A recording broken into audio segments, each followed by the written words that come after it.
என் சமையல் அறையில் நம்ம பார்க்க போகிறது ஒரு நல்ல பணியாரம். இந்த பணியாரம் அப்படின்னாலே, அதுவும் வெள்ளை பணியாரம் அப்படின்னாலே அது செட்டிநாடு பக்கம் சேர்ந்தது தான் நிறைய பேருக்கு தெரியும். இந்த வெள்ளை பணியாரம் வந்து நம்ம யூஸ்வலாக பச்சரிசி மாவரிசியில் பண்ணுவோம். ஆனால் இன்றைக்கி நம்ம சிகப்பரிசியில் பண்ணுறோம். இந்த சிகப்பரிசியை பார்த்திங்கன்னா ஊர் பக்கம்லாம் குருவரிசிம்பாங்க. இந்த பக்கம் சென்னை பக்கம், அப்புறம் கொஞ்சம் உள் பக்கம் போனீங்கன்னா, சவுத்து பக்கம் போனீங்க அப்படின்னா, தெற்கு பக்கம் பார்க்குறவங்கலாம் வந்து புட்டரிசின்னு சொல்லுவாங்க. சில கிராமங்களில் அது புட்டரிசின்னு தான் சொல்லுவாங்க. அப்புறம் மட்டை அரிசின்னு சொல்கிறவங்களும் உண்டு. ஸோ எது எப்படி இருந்தாலும் இந்த அரிசிக்கு ஒரு தனி மகத்துவம் உண்டு. இதில் பி காம்ப்ளெக்ஸ் நிறையன்னு சொல்லுவாங்க. அவ்வளோ நல்லது உடம்புக்கும்பாங்க. அந்த காலத்தில் வந்து இதில் சாதம் வடித்து சாப்பிட்டதுலேருந்து எல்லாம் பண்ணியிருக்காங்க. இட்லி அந்த மாதிரிலாம் பண்ணியிருக்காங்க. இன்றைக்கி வந்து நம்ம அதில் வந்து வெள்ளை பணியாரத்தை வந்து சிகப்பரிசி பணியாரமாக பண்ண போகிறோம். சரி, இந்த பணியாரம் அப்படின்னாலே அதுக்கு ஒரு சைட் டிஷ். ஏன்னா இந்த பணியாரத்தில் பார்த்திங்கன்னா உப்பு தவிர ஒரு காரம் அப்படி இப்படிலாம் எதுவும் இருக்காது. ஒரு பிளெயினான ஒரு விஷயம். ஆனால் அதுக்கு சைட் டிஷ்ஷுன்னு பார்த்திங்கன்னா நல்ல உப்பு காரமாக வாசனையாக ஒரு மிளகா துவையல் அரைப்பாங்க. இன்றைக்கி அந்த மிளகா துவையலை பூண்டு சேர்த்து நான் பண்ண போகிறேன். ஸோ முதல்ல இந்த சிகப்பரிசி பணியாரத்துக்கு என்னென்ன தேவைன்னு பார்த்துட்டு அதுக்கப்புறம் அதை எப்படி பண்ணுறதுன்னு பார்க்கலாம்.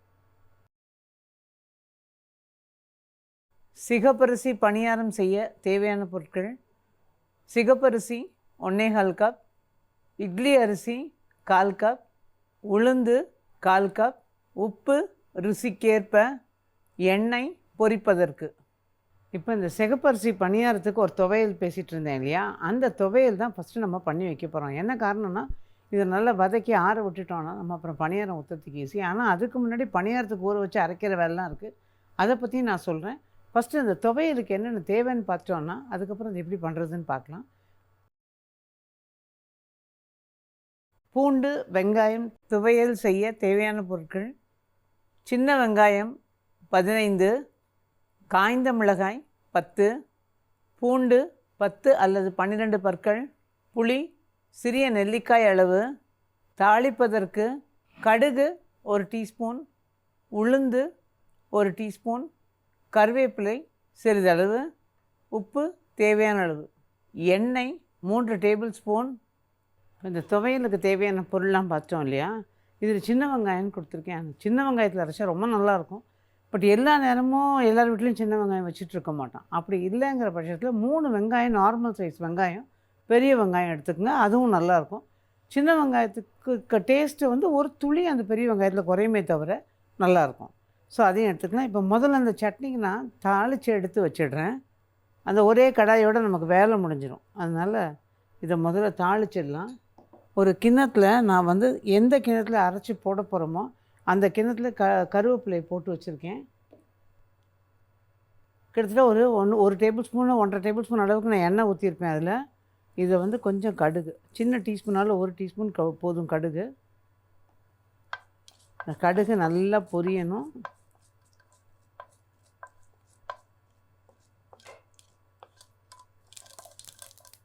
கடுகு நல்லா பொரிய ஆரம்பித்தாச்சு. இதில் உளுந்து கொஞ்சமாக,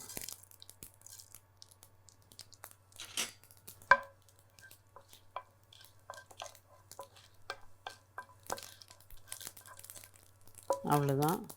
இந்த உளுந்தும் ரொம்ப செவந்துடக்கூடாதுங்க. லேசாக இந்த பாத்திரத்தோட சூட்டுக்கு அது சரியாயிடும்.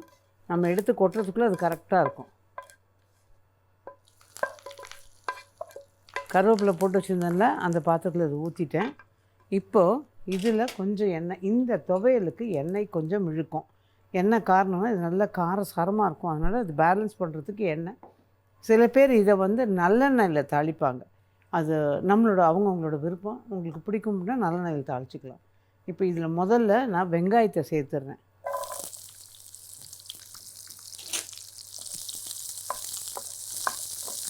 அதோடு இப்போது வெங்காயம் போட்டதுக்கு அப்புறமா நான் காஞ்ச மிளகா போடுறேன். என்ன காரணம்னா இதில் நிறம் மாறாமல் வதங்கும். இப்போ இதில் பூண்டையும் சேர்த்துடலாம். இப்போ இது எல்லாம் சேர்ந்து ஒரு வதக்கணும். ரொம்ப நேரம் வதக்கணும்னு இல்லை, ஓரளவு கொஞ்சம் வதங்கல் படுது.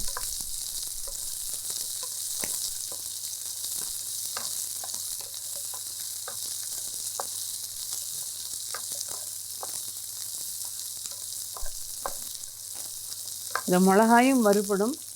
அதுக்கப்புறம் அந்த பச்சை வாசனை இருக்காது. அதே சமயம் வெங்காயமும் வதங்கிடும். மிளகாயோட நிறம் மாறாமல் இருக்கும். அந்த மாதிரி தான் இருக்கணும். மிளகா வந்து நல்லா அப்படியே அந்த அரைக்கும் போது அந்த துவையல் அப்படி இதுவாக தெரியும். சரி, இன்னொரு வகையான துவையல் அப்படின்னு கேட்டிங்கன்னா, இது செய்யும் போதே இது வதங்கும் போதே சொல்லிடுறேன். இந்த வெங்காயத்தை எந்த அளவு எடுத்துருக்கீங்களோ அதோட எடுத்துக்கோங்க. பூண்டு 1 2 பல் இருந்தால் போதும். இந்த மாதிரி நான் இன்னொரு சட்னி அரைக்கிறதுக்கு அதில் சின்னதாக ஒரு தக்காளி, தக்காளி கொஞ்சம் பெருசாக இருந்தால் பாதி தக்காளி போதும். புளி ஓரளவு கொஞ்சம் நல்லா வச்சுக்கலாம். உப்பு வச்சுடுங்க. வெங்காயம், கொஞ்சமாக பூண்டு, கொஞ்சம் புளி, கொஞ்சம் உப்பு, காஞ்ச மிளகாய் இந்த அளவுக்கு வைக்கணும். ஒரு அரை தக்காளி இதெல்லாம் சேர்த்து நல்லா நைஸாக அரைச்சிட்டு இப்போ தாளித்து கொட்டினோம் பாருங்கள், அதே மாதிரி தாளித்து கொட்டிடுங்க. சூப்பராக இருக்கும் அந்த சட்னி. இது ஆக்சுவலாக அந்த சட்னி ஃப்ரிட்ஜில் வச்சிங்கன்னா, இப்போ நம்ம பச்சையாக அரைக்கிற சட்னி குறைஞ்சது 1 மாதம் வரைக்கும் ஒன்றுமே ஆகிறதில்ல. நான் வந்து சும்மா ட்ரை பண்ணி பார்ப்போன்னு வச்சேன். இது பிரயாணங்களுக்கெல்லாம் எடுத்துகிட்டு போகிறதுக்கு ரொம்ப நல்லாயிருக்கும். கொஞ்சம் வதக்கி செய்கிறத விட பச்சையாக செய்கிறது நிறைய நாள் தாங்குது. இது இன்னும் கொஞ்சம் வதங்கிடுச்சுன்னா இதில் கருவேப்பிலையை போட்டு இறக்கிடலாம். இதுக்கு இடையில் புளி, இந்த காரத்துக்கு தகுந்த புளியும் போட்டுக்கணும். புளியில் வந்து இந்த கோது உள்ளே வந்து விதையெல்லாம் இல்லாமல் இருக்குது, அந்த கொட்டையெல்லாம் இல்லாமல் இருக்குது பார்த்துக்கோங்க. அதோட உப்பு, புளி பத்தலை போட்டது அப்படின்னா திருப்பி நீங்கள் போட்டு அரைக்கும் போது அரைச்சிக்கலாம்.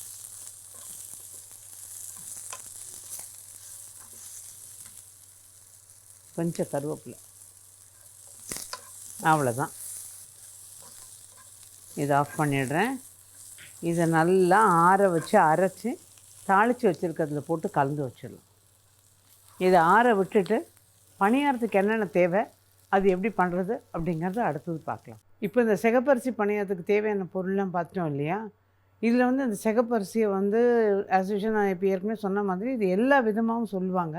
இந்த சிகப்பரிசி பார்த்திங்கன்னா தெரியும், இந்த மாதிரி இருக்கும். இது சாதம் வடிக்கும்போது கொஞ்சம் மோட்டாவாக இருக்கும், சாப்பிட்றதுக்கு கொஞ்சம் இந்த கேரளா ரைஸ் மாதிரி கொஞ்சம் மோட்டாவாக இருக்கும், சாப்பிட்றது இதுவாக இருக்கும். பட் அவ்வளோ நல்லது இது.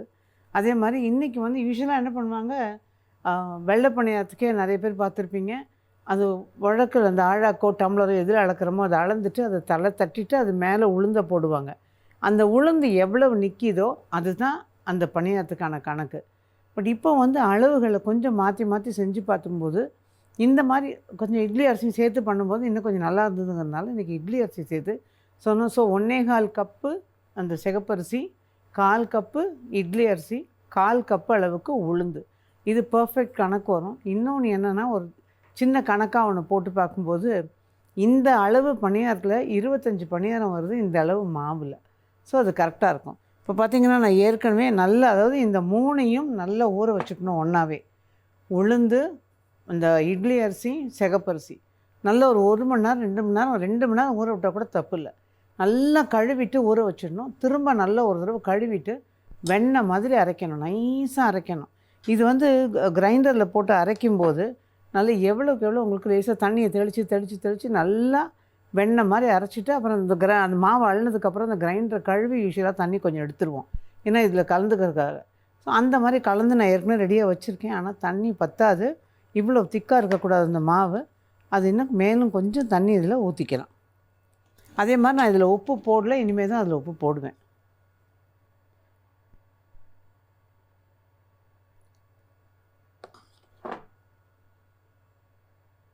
தண்ணியை சட்டுன்னு ஊற்றுறாதீங்க. தோசை மாவை விட கொஞ்சம் திக்காக இருக்கணும், இட்லி மாவை விட கொஞ்சம் தண்ணியாக இருக்கணும். இப்போ இதில் உப்பு போட்டுடலாம். உப்பை போட்டு எடுத்து வச்சிட்டிங்கன்னா சட்டுன்னு புளிப்பு ஏறிடும்.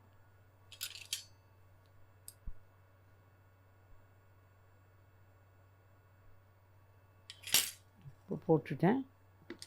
எண்ணெய் ஒரு பக்கம் காய வச்சுருக்கேன். இந்த பணியாரத்துக்கே உரிய ஒரு விஷயம் வந்து பாத்திரம் ஊற்றுற கடாயும் ஏந்தலாக இருக்கணும், குழிவாக இருக்கக்கூடாது.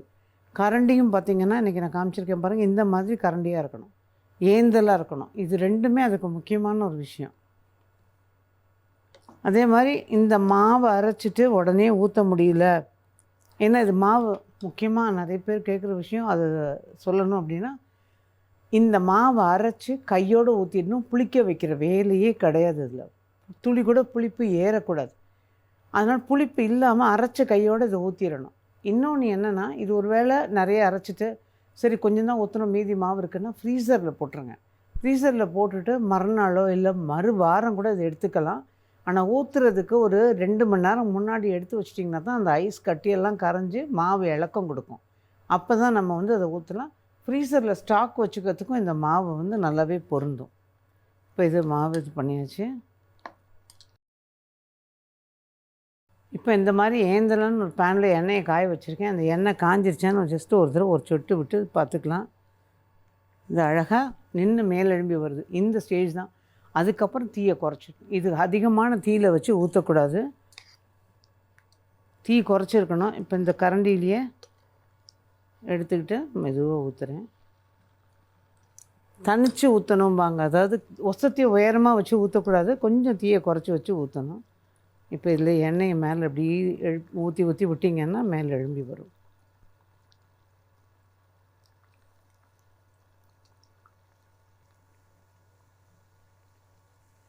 நிதானமான தீயிலே வச்சு ஊற்றுனா தான் இது நல்லாயிருக்கும். ரொம்ப நேரம் வேகவும் விடக்கூடாது. கொஞ்சம் நல்லா வெந்துருச்சுன்னா திருப்பி போட்டுட்டு எடுத்துட வேண்டியது தான்.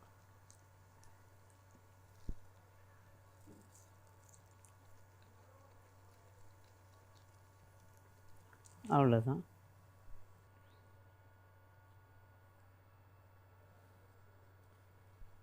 இது அப்படியே நல்ல சாஃப்டாக இருக்கும் அந்த பணியாரம்.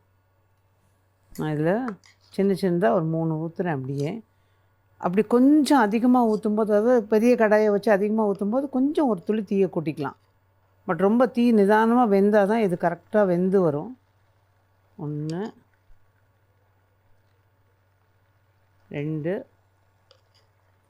3.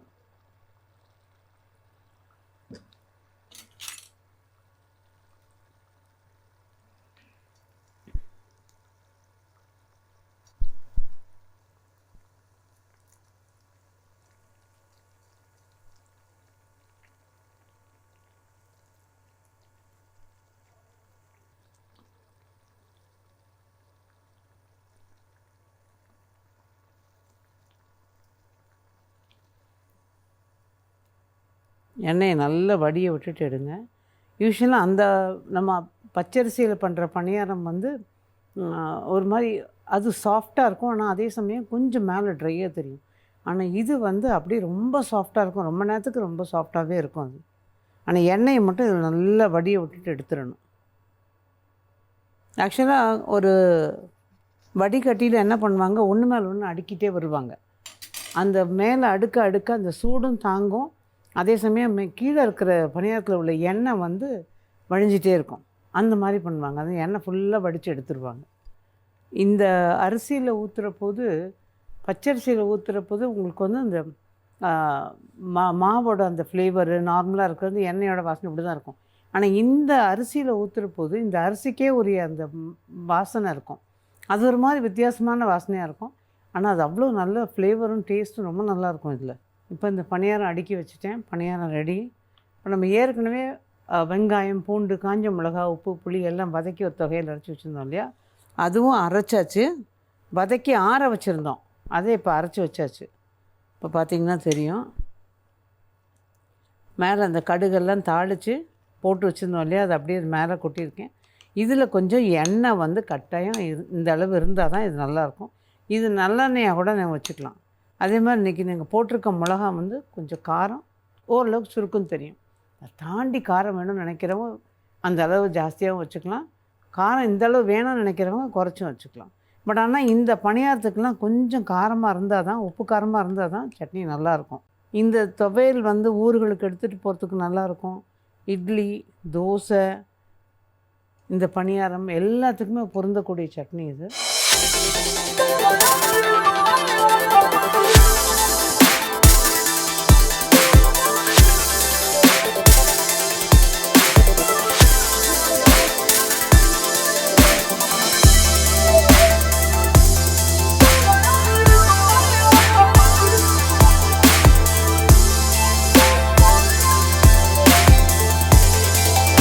சிகப்பரிசி பணியாரத்துக்கு ஒரு சின்ன ரீகேப்.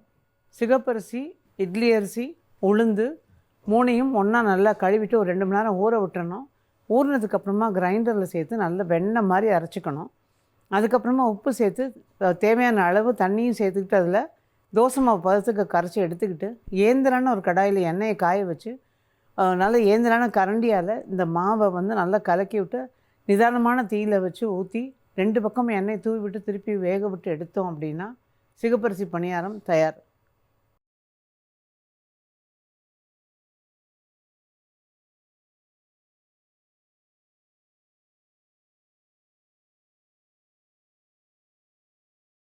பூண்டு வெங்காயம் துவையலுக்கு ஒரு சின்ன ரீகேப். ஒரு கடாயை காய வச்சு அதில் எண்ணெயை ஊற்றி கடுகு உளுந்து கருவேப்பிலை தாளித்து எடுத்து வச்சுக்கணும். திரும்பவும் எண்ணெயை காய வச்சு அதில் வெங்காயத்தை சேர்த்து வெங்காயம் வதங்கும் போது காஞ்ச மிளகாய் சேர்த்து அதோட பூண்டையும் சேர்த்து கொஞ்சம் லேசாக வதங்கினதுக்கப்புறமா உப்பு புளி ரெண்டுத்தையும் சேர்த்துட்டு வதக்கினதை இறக்கி ஆற வச்சு நல்லா அரைச்சி கடுகு உளுந்து தாளித்ததோடு சேர்த்து கலந்துக்கிட்டோம் அப்படின்னா பூண்டு வெங்காய துவையல் தயார். இப்போ இது ரெடியாக எடுத்து வச்சாச்சு. இது பார்க்குற போது சின்னதாக ஒரு 2-3 வேரியேஷன்ஸ் சொல்லலான்னு நினச்சேன். ஒன்று வந்து இந்த சட்னி வந்து இதே சட்னி நம்ம நார்மலாக பண்ணுறது. அடுத்து நான் பச்சையாக ஒரு சட்னி அரைச்சி சொன்னேன் இல்லையா, அதுவும் ரொம்ப நல்லாயிருக்கும். அது மட்டும் இல்லாமல் இப்போ பார்த்திங்கன்னா திடீர்னு அவசர சட்னி பொடி எப்படி வேணால் சொல்லலாம். வீட்டில் இருக்கிற சாம்பார் பொடியோ இல்லை மிளகா பொடியோ எடுத்து வச்சுக்கிட்டு பூண்டை கொஞ்சம் உப்பு அதில் போட்டுக்குங்க. பூண்டை நல்லா நசுக்கிட்டு அதில் போட்டுட்டு கருவேப்பிலையும் அந்த கிண்ணத்தில் போட்டு வச்சுருவோம். எண்ணெயை வந்து கொஞ்சம் நல்லா காய வச்சு ஒரு நல்லெண்ணெயோ நம்ம வீட்டில் யூஸ் பண்ணுற கடலை எண்ணெய் எதுவாக இருந்தாலும் கொஞ்சம் நல்லா காய வச்சுட்டு அது மேலே ஊற்றிட்டு ஒரு கலக்கிட்டு அதை இட்லி தோசை எல்லாத்துக்கும் தொட்டு சாப்பிட்டு பாருங்கள், சூப்பராக இருக்கும். அது கொஞ்சம் வித்தியாசமாக இருக்கும். பெரும்பாலும் இது வந்து கிராமப்புறங்களில் பண்ணுறது. சரி, அதுவும் இல்லை அப்படின்னா மிளகாயை வந்து வெறும் பூண்டை மட்டும் எடுத்து வச்சுக்கணும். மிளகாயை கொஞ்சமாக எண்ணெய் விட்டு வறுத்து எடுத்துக்கிட்டு முதல்ல மிளகாயும் உப்பையும் சேர்த்து மிக்சியில் ஒரு சுற்றிக்கிட்டு அதுக்கப்புறம் பூண்டை சேர்த்து பூண்டு பச்சையாக அதை வதக்கணும்னு அவசியம் கிடையாது. பூண்டை பச்சையாக சேர்த்துட்டு 2 கருவேப்பிலையும் போட்டு அதில் நல்லா நைஸாக அரைச்சி எடுத்துக்கலாம், அல்லது கொஞ்சம் கரன்னு அரைச்சி எடுத்துக்கலாம். அதுவும் இந்த பணியாரத்தோடு தொட்டு சாப்பிட நல்லாயிருக்கும். சரி, இந்த சிகப்பரிசியில் பணியாரம் மட்டும்தான் பண்ணலாமா அப்படின்னு கேட்டிங்கன்னா, சிகப்பரிசியில் இட்லி பண்ணலாம், தோசை பண்ணலாம், அதோட கூட இடியாப்பம் மாவு ரெடி பண்ணிங்கன்னா இடியாப்பம் பண்ணலாம். இடியாப்பம்னா அவ்வளோ நல்லாயிருக்கும் பார்க்குறதுக்கு. டேஸ்ட்டும் பார்த்திங்கன்னா அவ்வளோ நல்லாயிருக்கும். அந்த இடியாப்பத்துக்கு மட்டும் ஒரு சின்ன ப்ரிப்பரேஷன் சொல்லிடுறேன். இடியாப்பம் மாவுக்கு இதுக்கு வந்து நல்லா அந்த எவ்வளோ வாங்குறீங்களோ, இப்போ 1 கிலோ அரிசி வாங்குறீங்கன்னா அந்த 1 கிலோ அரிசியை நல்லா கழுவிட்டு ஒரு 2 மணி நேரம் ஊற விட்டுருங்க. 3 மணி நேரம் கூட ஊற விட்டுடலாம். ஊறின அரிசியை திரும்ப ஒரு கழுவிட்டு வீட்டுக்குள்ளேயே நிழல் உணர்த்திடணும். அது வந்து கையில் பிடிச்சி பார்த்திங்கன்னா அதில் ஈரம் தெரியணும், ஆனால் அதே சமயம் ரொம்ப ஈரம் இருக்கக்கூடாது. ஒன்றும் பாதியமாக கட்டி கையில் தட்டுப்படும். அந்த ஸ்டேஜில் மிஷினில் கொடுத்து அரைச்சி வாங்கிக்கணும். மிஷினில் கொடுத்து அரைக்கிற போது வழக்கமாக நான் சொல்கிற விஷயம், ஏதாவது சாதாரண அரிசியை கொடுத்து முதல்ல ஒரு அரை அரைச்சி வாங்கிடும். அவங்க வேறு ஏதாவது அரைச்சிருந்தாங்கன்னா அதோட க்ளீனாகி வந்துடும். அதை வந்து கோலமாவோ குழம்புக்கோ எல்லாத்துக்கும் வச்சுக்கலாம். அது ஒரு அழாக்க கொடுத்து விட்டு அரைச்சி வாங்கிக்கிட்டு இந்த மாவை இந்த அரிசியை கொடுத்து நல்லா நைஸாக அரைச்சி வாங்கிடுங்க. வாங்கினதுக்கப்புறமா வீட்டில் கொண்டு வந்து வெறும் கடாயில் லேசாக ஒரு வறுத்துடணும். அப்போ நீங்கள் இந்த அரைச்சிட்டு வந்த மாவை எடுத்து கோலம் இப்படி ஒரு கோடு போட்டிங்கன்னா பிசுறாக வரும். வறுத்துட்டு அந்த மாவை கொஞ்சம் வறுக்கிற போது அந்த வறுபட்டுருக்க மாவுலேயே கொஞ்சம் எடுத்து போட்டிங்கன்னா நீள் கோடாக நல்லா வரும். அந்த ஸ்டேஜில் அந்த அந்த மாவை எடுத்துடணும். இப்படி எல்லா மாவையும் எடுத்து நல்லா ஆற வச்சிடணும். வறுத்து எடுத்து ஆற வச்சுடுங்க. நல்லா ஆறட்டும். ஒரு பெரிய பிளேட்டில் போட்டு வீட்டில் வந்து ஒரு பேப்பரோ மெல்லிய துணியோ போட்டு மூடி வச்சுட்டு அதை அப்படியே ஆற விட்டுருங்க. எந்த பாத்திரமோ மூடியோ போட்டு மூடக்கூடாது, ஏன்னா வேர்க்கும். அதனால் நல்லா ஒரு துணியோ பேப்பரையோ போட்டு மட்டும் மூடி வச்சு ஆற விட்டுருங்க. அதுக்கப்புறம் ஒரு 2-3 நாள் அந்த மாதிரி காயட்டும். வீட்டுக்குள்ளேயே அது காயிற போதே நம்ம வந்து அப்பப்போ தொலாவி விட்டுறணும். அதுக்கப்புறமா எடுத்து சலித்து இந்த மாவை ஸ்டோர் பண்ணிக்கிட்டு தேவையான போது 1 கப்பு மாவு எடுத்துக்கிட்டு ஒரு கொஞ்சமாக உப்பை போட்டு ஒரு பாத்திரத்தில் வச்சுக்கணும். தண்ணியை கொதிக்க வச்சு அதில் கொஞ்சம் கொஞ்சமாக ஊற்றி நல்லா கெட்டியாக சப்பாத்தி மாவு மாதிரி பிசைஞ்சிக்கணும். கொதிக்கிற தண்ணியை ஊற்றி பிசைஞ்சிக்கிட்டு அதுக்கப்புறமா நம்ம இட்லி பானையில் வச்சு இட்லி தட்டில் இந்த இடியப்ப நாழியில் அந்த மாவை போட்டு நல்லா புழிஞ்சிட்டு 5லேருந்து 6 நிமிஷம் தான் வேகிறதுக்கான நேரம். நல்லா வெந்ததுக்கப்புறம் எடுத்திங்கன்னா இடியப்பம் பிரமாதமாக இருக்கும். இந்த மாவை நீங்கள் நல்லா பக்குவமாக நம்ம சொன்னபடியே பண்ணி க்ளீனாக ஒரு பாத்திரத்தில் போட்டு வச்சிங்கன்னா 2-3 மாதத்துக்கு நல்லாயிருக்கும். ஸோ அது ட்ரை பண்ணி பாருங்கள். ஸோ இந்த அரிசியை வச்சு நான் இடியப்பமாகவும் சொல்லியிருக்கேன், துவையல்லையும் விதவிதமாக சொல்லியிருக்கேன். இப்போ பார்த்த இந்த சிகப்பரிசி பணியாரமும் அதோட கூட பூண்டு வெங்காயம் சேர்த்து துவையல் 2த்தையும் நிச்சயமாக ட்ரை பண்ணி பார்த்துட்டு உங்களோட வேல்யூபிள் கமெண்ட்ஸை கொடுங்க. மீண்டும் இதே மாதிரி இன்னும் ஒரு பதிவில் உங்களை சந்திக்கும் வரை நன்றி, வணக்கம்.